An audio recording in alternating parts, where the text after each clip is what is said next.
Kathy Hochul, the governor of New York, and she was saying, you got to really watch going on the subway the next week because of this whole thing Trump did. And it's like, that's an insane thing to say. As the governor of New York, don't go on the subway because I want to build an empty thread out of nowhere to scare the shit out of my citizens. Yeah, dude. Meanwhile, the independent journalist is like explaining to us, he's like, firework here, no uranium was leaked, we're all good. Exactly. America. And he's like, look, even if you hate Trump, still America. This is a big America thing. Even China's like, go America. Yeah. And we're like, oh, okay. Then you get cued in and you're like, no one's on Iran's side. This is a fucking crazy fucking religious tyrant. I watched a whole hour-long documentary on the guy in 1979 last night. It's insane. It's literally what happened was there were nobles. They were in like fucking medieval times type shit. And the last king was just like an inherited king. And he was like, okay, in order to modernize this place, we're going to start building, doing all these things, letting women do all the shit. That's where you get all those references from like people where they're like, women used to be in bikinis in Iran. Yeah, they were like in the 70s and all that shit. Then what happened was he kept refusing to allow for a democratic process and he just kept staying king. Well, eventually it topples. And when it topples and he basically was stifling any political party. There was like pro-American parties, there's pro-British parties, there's pro-communist parties, and he would stifle them with the money from JFK and the American government and the CIA to like stop it over and over and over again, any political party that came up.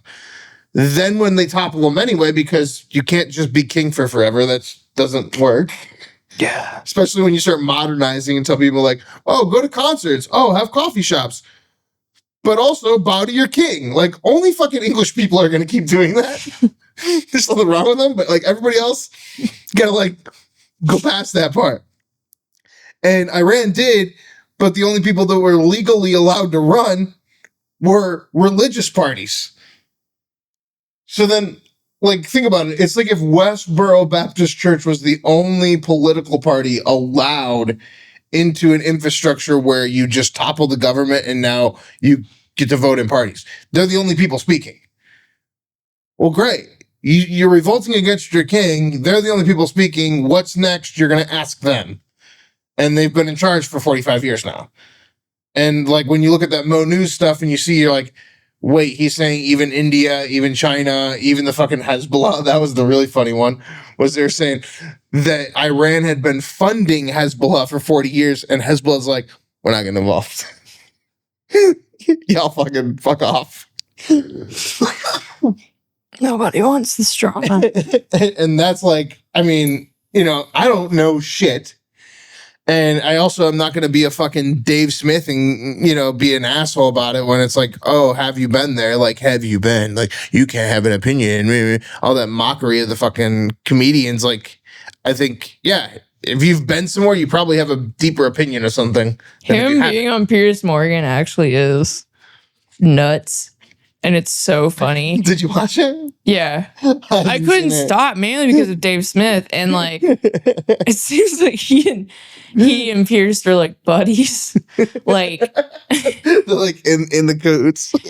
Yeah.